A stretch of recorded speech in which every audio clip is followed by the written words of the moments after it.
मासिक पाळीमध्ये थकवा आणि चिडचिड कमी करण्यासाठी काय करायला हवे? गरम पाण्याची पिशवी वापरा. पोट किंवा कमरेवर गरम पाण्याची पिशवी ठेवल्याने स्नायूंना आराम मिळतो आणि पोटदुखी कमी होते.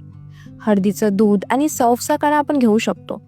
हळद अँटी इन्फ्लेमेटरी असून वेदना कमी करते आणि सौफ, बडीशेप, धनेचा काढा पचन सुधारतो.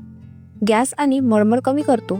योगा, हलकं व्यायाम किंवा मेडिटेशनमुळे तणाव नियंत्रणात येतो आणि मूड सुधारतो. मासिक पाळीच्या दरम्यान हलकं आणि घरचं अन्न घ्या जे पचायला सोपं जाईल.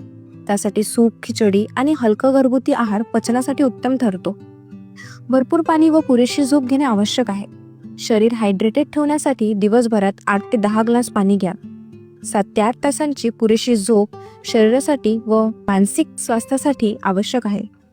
ही सर्व उपाययोजना नैसर्गिक असून शरीरावर कोणतेही दुष्परिणाम करत नाही. तरीही वेदना खूपच वाढल्यास डॉक्टरांचा सल्ला घ्या.